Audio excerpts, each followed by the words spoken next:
Good afternoon. My name is Brian Powell. I am with the NAIC, CAT Center for Risk Management. Inside of that is an organization known as the Resilience Hub. It's a basic function that's I'm going to go over today, talk with you guys about, and give you some insights on a few things about that. So we have a few learning objectives today that we want to accomplish. And I hope you guys don't mind. I actually do better when I'm walking around and with a microphone in hand and maybe even have some interaction with you guys. But what we want to understand today before we leave this session is the history behind the need and development of mitigation grant programs. I'm going to go into depth about the Alabama case study because Alabama's mitigation program that's in place now was the first of its type within a Department of Insurance that met the IBHS fortified standard with their grants. How many of you have heard of the Strengthen Alabama Homes program? Good number of people? Yeah. Also, the NAIC engagement and scale of mitigation programs in the U.S. With the Resilience Hub, that's primarily what we do. And I want you to understand too, when you leave, that of the scale of work that we're working on at the NAIC, it's actually pretty impressive. And also to look at the resilience resources that are available through the NAIC for states that are either working on developing a program, have a program in place, or thinking about a program. This is an opportunity for me to be able to talk to you about the resources that we have available, and you'll see that there's a lot more that goes into planning and supporting these programs than probably what you would think there is, at least at first glance. And understand that once we really get into this, hopefully we'll see the complexities of these programs and how we handle them. And then also I want to talk to you a little bit about the future of the Resilience Hub and talk about something known as a culture of resilience. This is the stuff that happens during and after the development of these programs within a state. And again, I'll reference Alabama with that. We saw that happen in Alabama, and it's continuing to happen. And I'll go over those points in detail. All right. So in the beginning, we started with the Strengthen Alabama Homes program, and the Strengthen Alabama Homes program was designed to be housed within the Department of Insurance, and it was designed to issue mitigation grants to Alabama residents to mitigate their homes or retrofit their homes to the IBHS fortified standard. Is everyone familiar with IBHS? The Insurance Institute for Business and Home Safety? I think most of you probably are. For those of you that aren't, IBHS is basically a sister organization to the Insurance Institute for Highway Safety. You've seen the commercials of the crash test dummies where they crash the cars into the walls. Well, they basically do the same type of stuff, but they do it for home components. So roofing materials, windows, doors, those types of things. These are the people that fire the 2x4s or the wood through the glass of a window to test its effectiveness. So they have developed a systematic approach to mitigating a home or fortifying a home against storms. And we're talking about hurricanes, severe convective storms, hail, and it's known collectively as the Fortified Program. And I'm going to go into a couple of different variations of that program here in just a few minutes. But Alabama was the first program, the Strengthen Alabama Homes program was the first program to adopt the fortified standard as its standard of measurement for performance from the grants that it issued. Just to lay the groundwork, to show you what we were faced with in Alabama, and by the way, I don't think I mentioned it, I'm the founding director of the Strengthen Alabama Homes program and ran that program for over a decade. So I'm intimately familiar with all the stuff that was going on when we created the legislation, as well as what has transpired since we actually started with the program. Let's see where I could read this. All right, so from 1998 to 2001, we saw about 3/4 of the catastrophic claims paid for damage were damage to homes. The value of those homes was about 66% of the total payout for claims, about $6 billion in 2011, almost $7 billion in today's money. Between 1998 and 2011, insured losses across Alabama totaled about 8.4 million, and the 67% of those losses were from homeowners' policies. Let's look a little bit further down the timeline in history. Return on net worth for Alabama's homeowners insurance market during that time was a negative 7.9%. We were averaging not just the hurricanes, which you hear a lot about, but we also have tornadoes to deal with. So the decade of 2000, 2010, we averaged about 59 tornadoes a year. And then in the spring of 2011, we had one of the world's costliest tornadoes that hit during the outbreak of tornadoes on that spring afternoon. Large EF5 tornado. You guys probably remember seeing that in the news. I think it stayed on the ground for over 200 miles. So everything in its path was pretty much destroyed. The department did an excellent job in deploying and responding to the needs of consumers during that time. So kind of a shout out to the Department of Insurance in Alabama. Did a great job in responding to that. But it was an event that no one could have predicted. Also take into account that the largest geographic area of Alabama is its coast exposure. It's only about 53 miles, but the exposure is somewhere around $100 billion, and is 15% of all insured exposure in the state. Another thing to think about, too, when you start thinking about Alabama and all of these statistics that are listed here, is about 30% of the economy in Alabama is reliant upon industry that's located on our coastal area. So you're talking about airplane manufacturing, ship manufacturing, large, heavy industrial manufacturing facilities there. There's also a couple of universities there. And that's just on the coast in 2 counties. So 30% of the economy in Alabama is basically dependent upon what happens on that Gulf Coast. So when you have these types of exposures and you have that type of risk, and you have these severe storms come through and you have these tremendous losses, it not only impacts the local economies, but it also, and the insurance coverage that happens there, but it also impacts the overall economy of the state. So we wanted to find a way to reduce that risk of loss for homes. That was really the impetus that started this thing, is if we can keep the homes together, then we can do a couple things with it. Number one is it will reduce the risk or the cost of payout from insurers.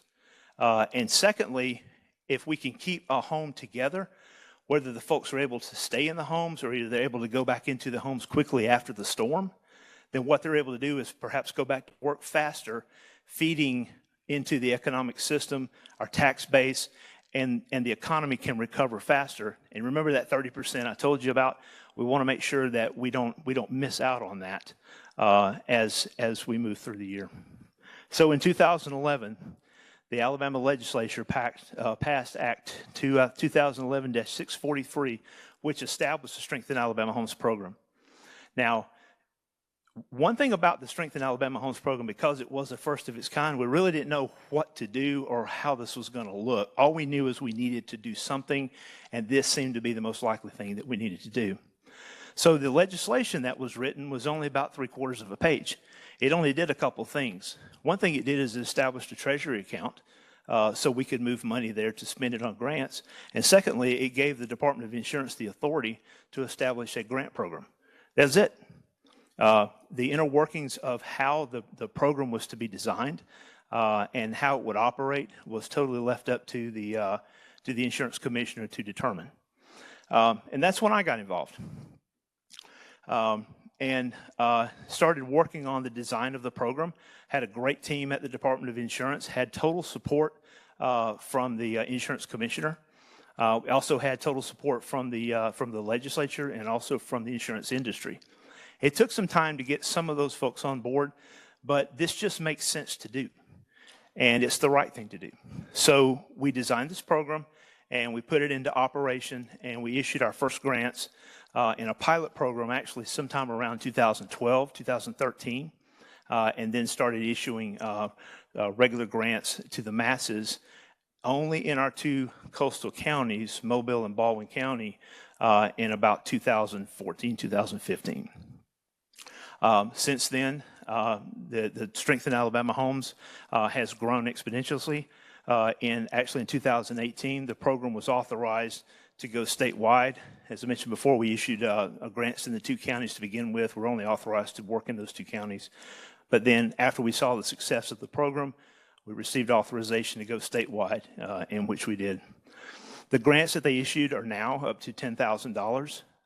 We started out with smaller grant amounts, but we really had an issue with the take-up rate on those grants. But we settled on $10,000 at the time. It seemed to make sense, both economically and practically for the work that was being done. They monitor that closely, and we also have provisions now in our law that would allow for the adjustment of that amount if we need to make it.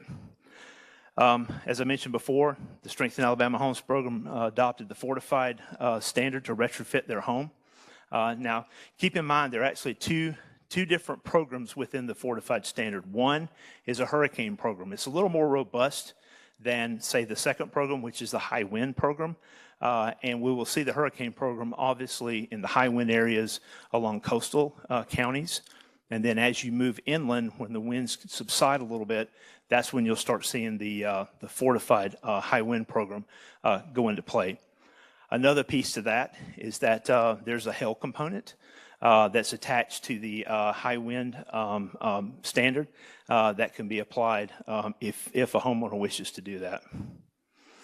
So establishing the grant program is like one of three things that you really need to do in order to be successful in this mitigation business and then also growing this culture of resiliency.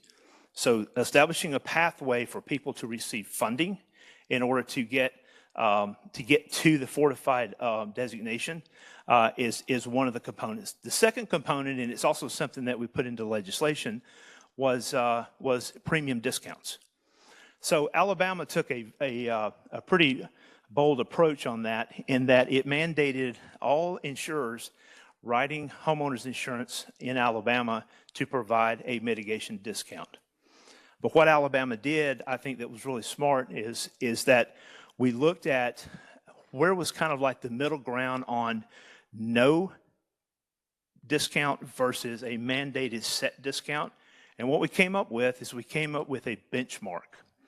And they still use that today. We have found that to be very successful.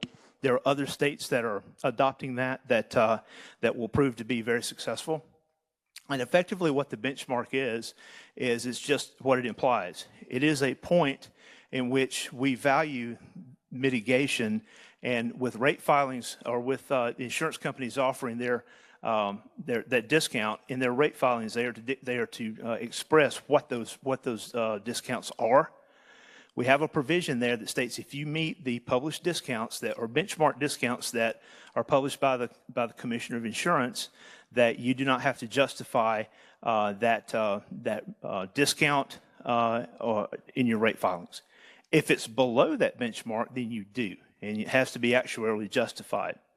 My time at the Department of Insurance, through all the filings we had come through, we did not see one company offer anything less than the benchmark discounts that we published.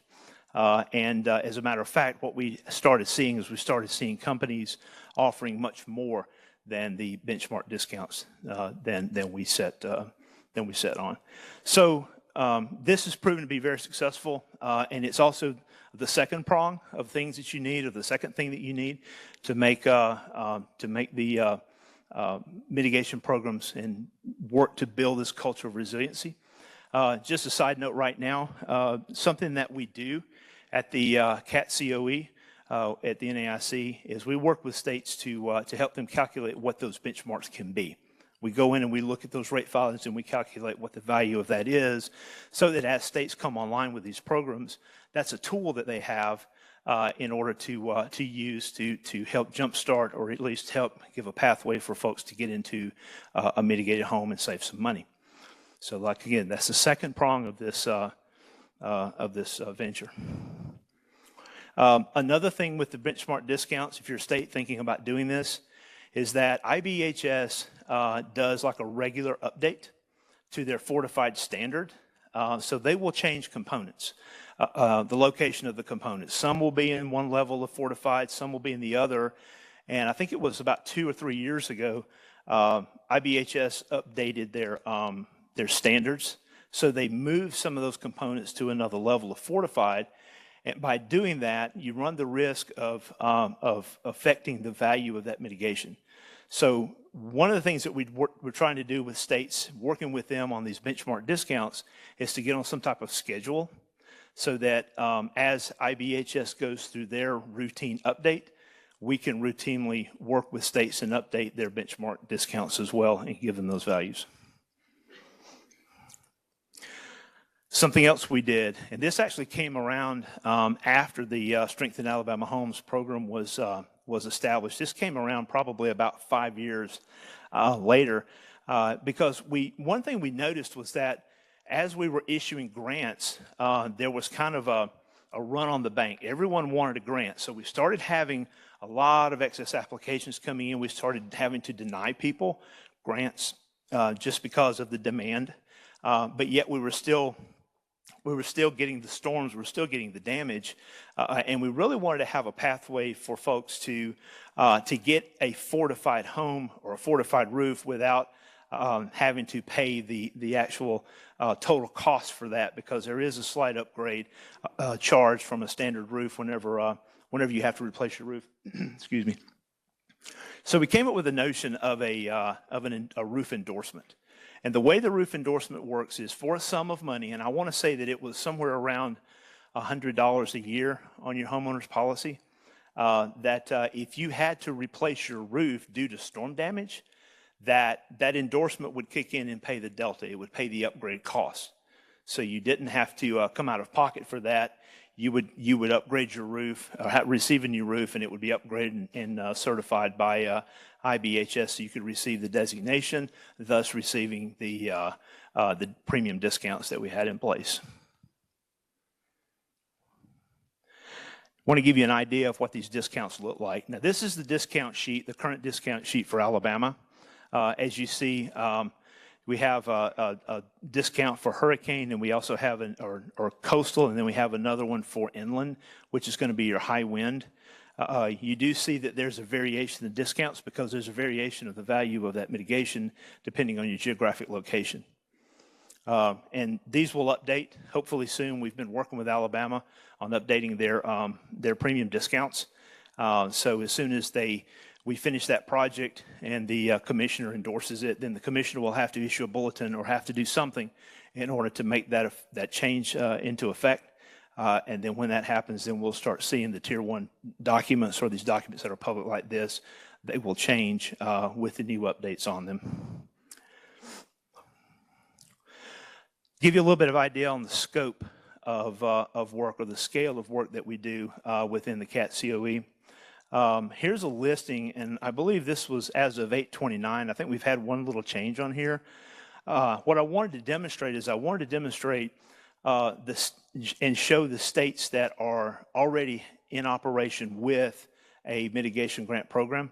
You can see Alabama, Louisiana, South Carolina has a program. They haven't quite adopted IBHS's fortified standard completely, but they do have an effective mitigation program in place, and are looking to expand that program. And then, of course, Oklahoma. They've been online now for about 9 months or so, and they're doing well. I think they've just about finished their pilot program, and they're going to get to the point of issuing a larger number of grants throughout the state, and we're hoping to see them be able to do that soon and enjoy their success with them. There are a couple of programs that are non-DOI mitigation programs. Florida is one of them, and North Carolina is their mitigation program is actually through their FAIR plan or their wind pool. So they've been in business for quite some time, but they really started out mitigating homes on their outer banks of North Carolina, and now I think they've moved inland. But what's really exciting to see as well is the number of states over the past year that have gone through the legislative process and the program design phase to stand up a program. So we see Arkansas, Kentucky, Maine, Minnesota, Mississippi, and New Mexico. They all have authority to stand up mitigation programs. I will note that New Mexico is not fortified. New Mexico is actually going to stand up a mitigation program to mitigate against wildfire. So that's another element that the CAT COE works with when it comes to these mitigation programs. And we're going to see a number of states come online, hopefully in the next year or two, once we get basically the operational piece worked out for the wildfire standards, and I'll talk about some of those in a few minutes. There are 11 additional states, actually there's 12 additional states that are going through the process now of kind of doing a feasibility study of sorts to try to figure out if they're going to be able to support a mitigation program, and what does that look like, what's the political appetite in their state for this, and then what needs to be done in order to get one in place. And as I mentioned before on that last bullet there, we're going to start seeing an increase in wildfire programs around the country, and I'm really excited to see that. So when we talk about the approach to establishing these mitigation programs around the country, we want to, and you're going to hear this a number of times in these types of presentations, you're going to hear something like consistency. You're going to hear that word because we have to have some standard of approach, I think, to establishing these mitigation programs. One reason is because when we start designing legislation, we start looking at the verbiage for that. When we start looking at things like operational design and how these programs fit within a Department of Insurance, most departments of insurance are similar in the way that they operate.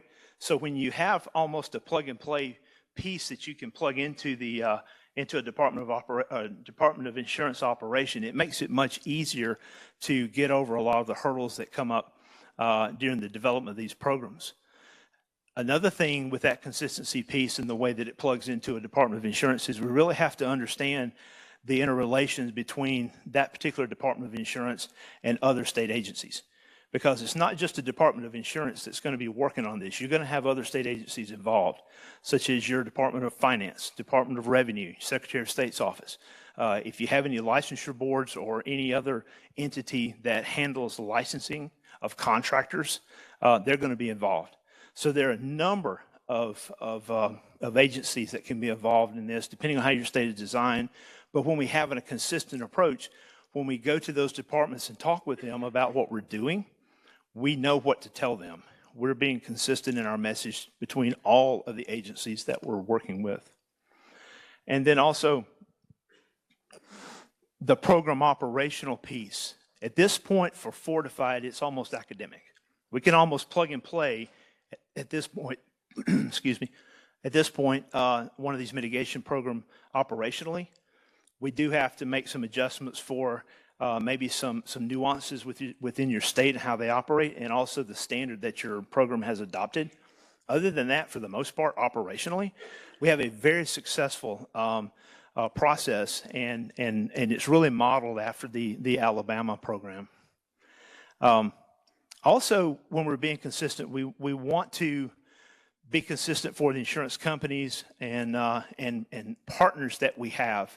We have partners that we work with when we establish these programs that are working across state lines. They work nationally, especially when you start talking about folks that are going to contribute to the actual operation of your program, like partners such as, like, say, Habitat for Humanity. That is an entity that has regularly engaged with these programs across the country and will continue to do so. So we must have some standard approach when we're dealing with like, say, a Habitat for Humanity. albeit the office that you may work with within your state may be an independent operation. It's still part of a larger picture. It's still part of a larger organization. And in order for us to continue to grow and to continue to ask for resources, we must have some consistent and standard approach in doing that. Operationally, they expect it. Also, financially, they expect it. Some of the things that I dealt with in Alabama was fraud, okay? And fraud isn't necessarily just committed by consumers or insurance companies. You know, these partners, you have to be aware that fraud can develop even with your partnerships, even with your nonprofits. So by being consistent in using this academic approach that we've developed, we put checks and balances in place to really mitigate or to defer a lot of that, and we don't see it. And if we do, we have things in place that wind up being the recourse action that a Department of Insurance can take to rectify that situation. Another consistency that we must make sure that we meet is in the design when we engage with evaluators and contractors. One thing that really makes Fortified a really good program, an acceptable program by the industry and by a number of entities is the fact that it has a third-party verification. So you're working as a Department of Insurance, you're issuing grants, homeowners are engaging with contractors to do the work, but the work that the contractors are doing are being checked by this third-party evaluator independently of the contractor's operation, independently of the Department of Insurance's operation. And what that allows us to do is have some level of integrity and assurance that the work that's being done is being done correctly. IBHS will take that third-party evaluation and they will do their own assessment of the work based on that report that's produced by that evaluator, and then they will issue that designation. Well, guess what? This process is the same across the country. They use the same process, whether you're in Maine, Alabama, or you're in Missouri, it's going to be the same. So we must be consistent in the approach that we take in these programs in order to engage IBHS in the most efficient way. If you try to take an alternative way, you're not going to get the response that you can get, the efficiencies that you get, and be able to take advantage of the efficiencies that are actually built into the operational piece of these programs. Let me go back. And also by being consistent and understanding, the needs and the demands of departments for support in this, also goes with the CAT COE in their approach to supporting the development and continuous operation of these programs. We've been developing tools over the past year that will allow us to consistently create reports or maps or things, data, using data that is invaluable to departments that are standing up these programs. So we have the ability, and I'll go into this a little bit in a few minutes, but we have the ability to work with you to develop a distribution strategy. Okay, so where are your risks? Where are you going to put your money to get the most bang for your buck? There's a way to determine that, and then we can take that data and we can work directly with the department to come up with a strategy to create that distribution system within that geographical area that you're interested in. So we have these tools that are consistent in doing that. We try to do this with every state. And so the calculation and production of that data analysis, the outputs are consistent. And because of that consistency, we also have a level of efficiency that we can use to provide that information for you. All right, so this Resilience Hub. This is kind of a chart here that shows what this engagement looks like. This has been evolving over the past year and a half. When I first started with the CAT COE, basically, and I want to apologize to Oklahoma right now because you were the guinea pig on this. I show up, I answer your questions, you do this whiteboard session, I tell you, okay, this is how we did things in Alabama.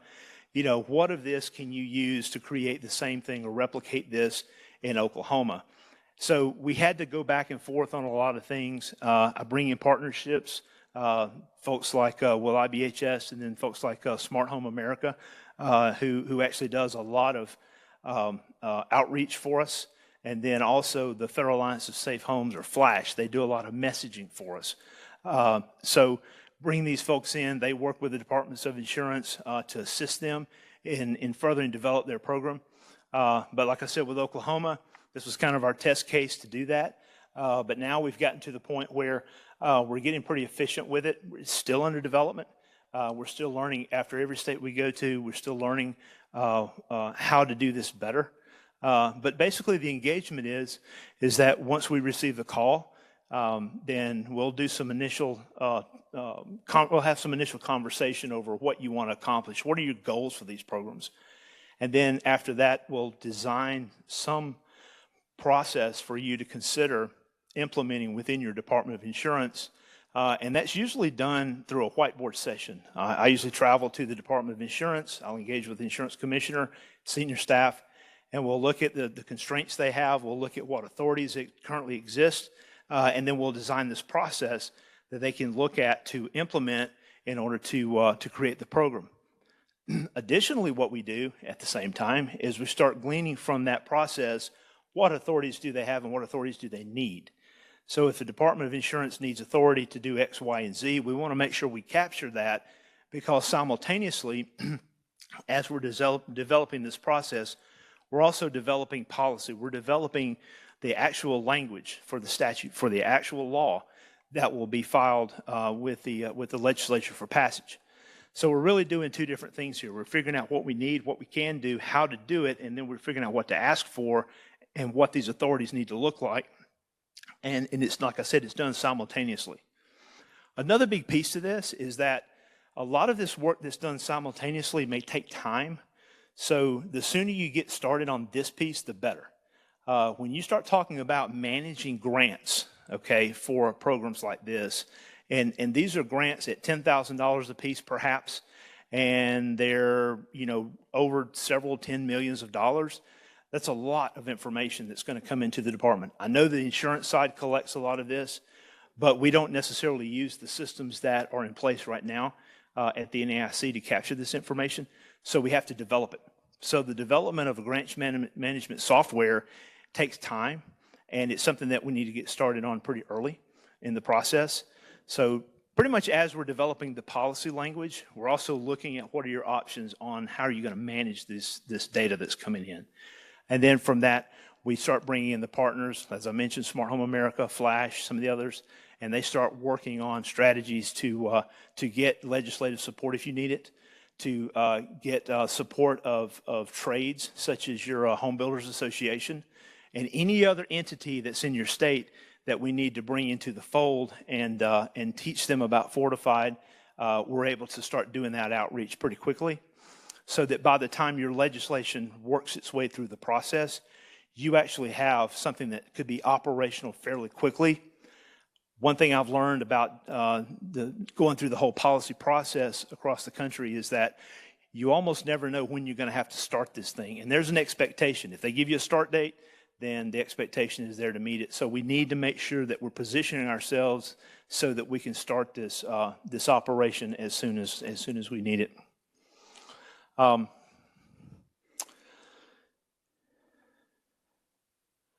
Talk about partnerships just a little bit.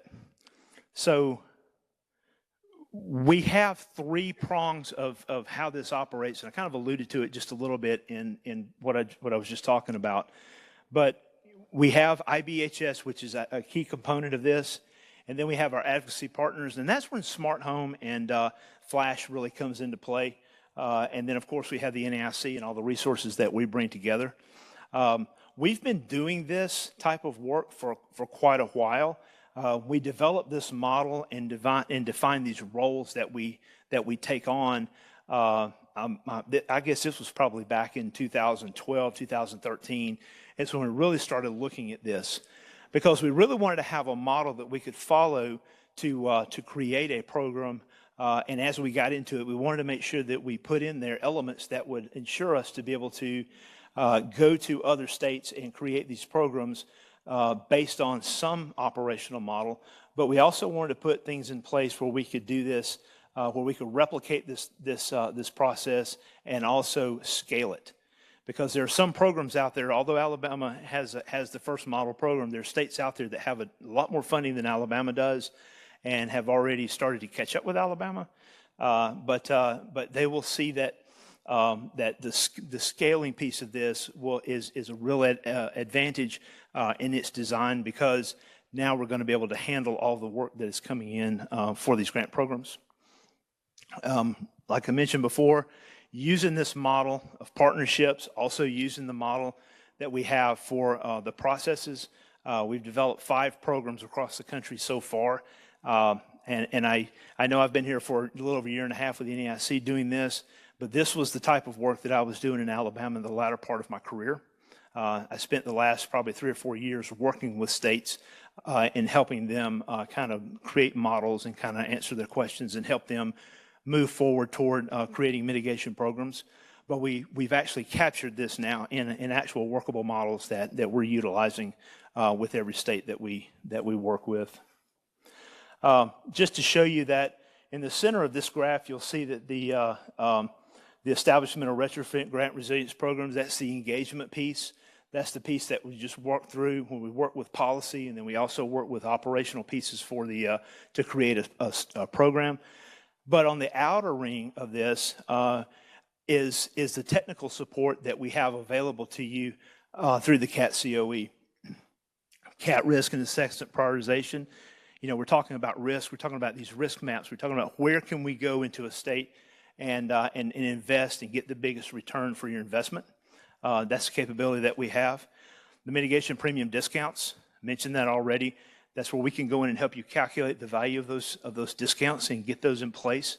Understanding how that's going to work with your states, also something that we can do from a policy perspective, helping you develop the language in order to get that into your law.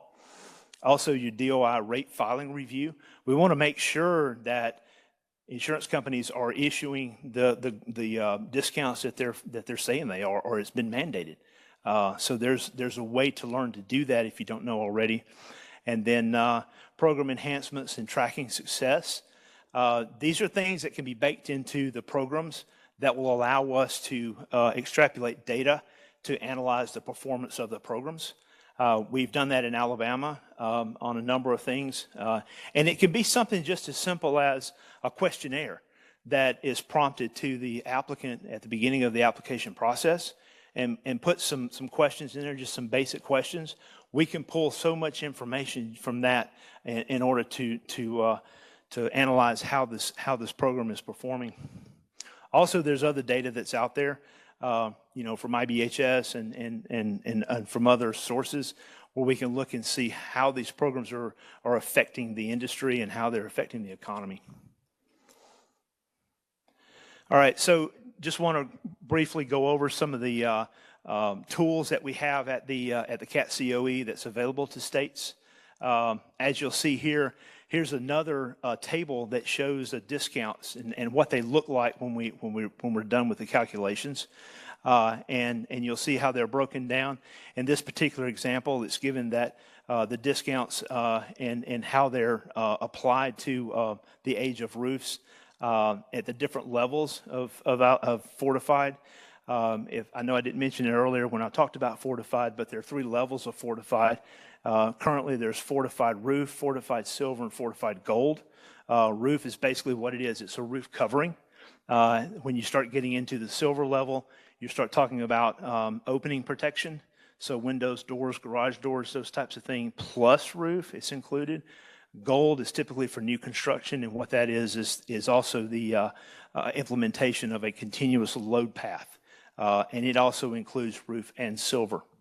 So we have to look at those different components or different elements of fortified in calculating the discounts. And we have the tools to actually do that. A couple of other projects we're working on: wildfire smoke remediation, RBC catastrophe data analysis, and we also have the PCMI data and dashboards to work with.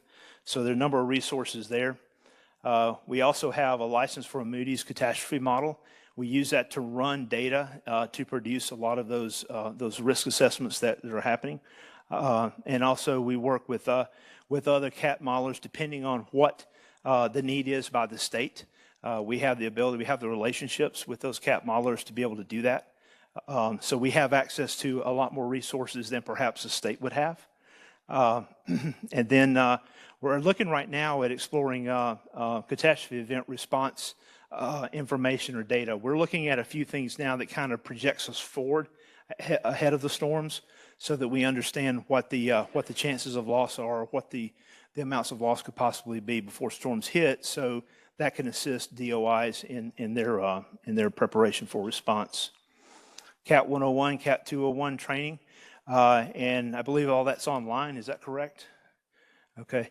Yeah. So you can scan this QR code, and it'll take you to our CIPR site, and you can navigate through that to see more information on the resources and tools that we have, and also access the training. What else do we have? Oh yeah. So the future of the Resilience Hub. All right. So we have these tools that we're developing. They're continuing to evolve. We're also looking at how can we better interact with departments of insurance. What does that sequence need to look like? As I mentioned with Oklahoma, it was basically, hey, Brian, can you come up here and help us with this program? I show up, we do a whiteboard session, we talk about what they can do, write policy, pass it, and we get into the business of developing this program. We've moved much further away from that now. In my vision of future with the Resilience Hub, it would be something like with the initial engagement. Now, when I meet with you, we can start talking about what your true risks are, where they are, how does this really look, by utilizing some of these tools that we've developed and having that information ahead of time, so that we have a much better, more in-depth conversation about what the goals are and what the strategies need to be in order to get to those goals. And then also creating some level of shared knowledge from the Resilience Hub to all the states. We've had several requests for this. We're just now getting to the point where we're able to really address this request, and what that would be is some level of shared information on a Connect page, on a SharePoint site, on some way, some platform. And we're doing this in some instances with some data, but I would love it to be more comprehensive and have much more information out there for everyone to access. And also position the hub so that we can be much more efficient in the way that we operate. I think there are plans to potentially maybe expand some of the resources that we have available to us, so the engagement will be much faster and really more continuous. Another thing that I think we're looking at now is looking at some type of training for workforce development. Because one thing that I'm seeing traveling across the country and talking with departments of insurance is that when they, especially in the state personnel system, when they go in and they start looking for folks to work in these programs, it's very difficult sometimes in states to find classifications or skill sets within department or within the state personnel system that fit this work. So what are your options? You create one, which can take a considerable amount of effort and time, or you hire someone that has similar skills and you kind of architect this thing to kind of make it work. To me, that's not very efficient because there's a lot of things that have to be done. Desk audits, figuring out can this person with these skill sets actually do this work legally? What's the pay look like? What do these benefits need to look like? So there's a whole host of things that states have to go through in order to find employees to work and to get classifications within state personnel systems assigned to these programs. I think through some training that we could develop here, number one, would give a baseline of knowledge of this work that states can look at whenever, or look for when they're looking at applicants, perhaps even a designation of sorts that could be required for this type of work. So we're developing some level of workforce and knowledge and skill sets that will go into performing these jobs, and there won't be this steep curve in trying to get folks trained and get the programs up and running. They can kind of come in with kind of a head start, so there's minimal training to get them up and running. So I would like to open think those are all my slides. Yeah. So I'd like to open the floor for any questions or conversations or discussions you'd like to have. I think we have about 5 minutes left before the session's up. So I'd like to entertain any questions at this time.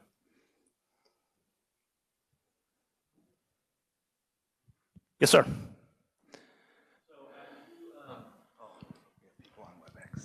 Thanks. I'm with Washington State. As you mentioned, there's a lot of states that are looking into the IBHS Wildfire Prepared Program. What do you see are the biggest challenges in getting those programs off the ground?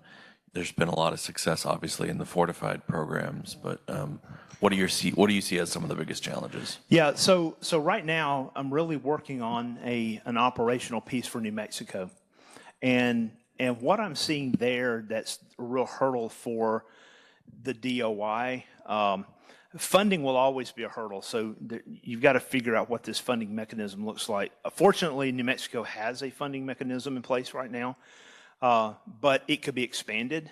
And sometimes I think you have to, and Ashley we've had this conversation before, start small and build it up, create that demand, create your efficiencies, create your program. And then you can move from there. So funding is a hurdle. Funding is an issue. Another piece to this is, like, especially with wildfire, is that wildfire does have a third-party designation, but the designation requirements are a little bit different than they are for fortified. So the fortified program uses an evaluator, contractor, and then you'll have your homeowner. It's not like that for wildfire. What IBHS requires is they require a homeowner. And homeowner does like a self-evaluation, or there are companies out there that will come and do an evaluation for a fee, but there's no real skilled labor that's required to get to that designation. Where there is in fortified, you have to be a licensed contractor to do that. So with that element missing from that standard, that creates some issues. However, when we look at the process, the program process, one thing that we've done is we've tried to find a way to plug in that requirement that whoever is going to do the evaluation and even the work mimics what fortified does. It's just not at the same level. So getting to that point and finding out who those people are, what those skill sets, what those qualifications are, and also, what kind of liabilities do they take on. We have to look at all of that stuff. I think those right there are probably the biggest challenges for DOIs right now that are moving into wildfire. But there is a solution for it. We've come up with it in New Mexico. There are going to be variations of that. Go to Washington. There are going to be variations of that. But fortunately, we now have a model, or we have something to base this on, whereas before we didn't. Any other questions? All right, they told me I had to go the full 50 minutes, so we need 2 minutes worth of questions.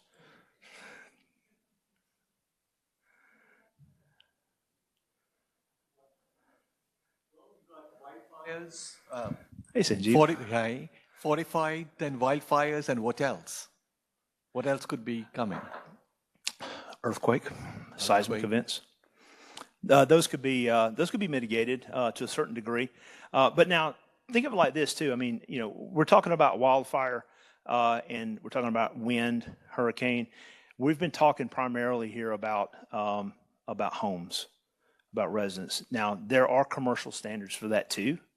So there is that element. Is you could move into even a higher level of mitigation and also a higher level of cost when you start looking at commercial properties. Industrial properties are kind of on the outlier. They're kind of outliers right now. Very difficult to fortify an industrial property, but a commercial property can be done. Another component to that a lot of states miss out on is multifamily. There are standards for those as well, where you may have a duplex or something like that. Oftentimes those are included. And to that point, when I work with states, one of the things that I like to talk with them about is that think forward. This is part of that whole resiliency piece.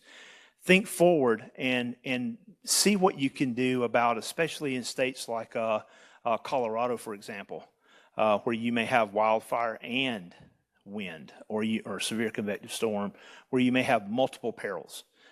Can you build a program that will support mitigation against both of those perils? Sometimes the political climate's just not there for it. So what we do is we say, okay, well, maybe we do fortified and we add a couple of components because the Department of Insurance, through legislation, we can ask for that authorization to do that, may include elements of other standards, like a Class A shingle or something like that, that would fit wildfire as well. So at some point, once you establish the demand for, say, your fortified program, then perhaps it'll be easier to go back and get authority and funding for a secondary peril mitigation program. So there's a strategy that's developed there, but I really like to look at the multi peril approach to program design. All right, we have 13 seconds.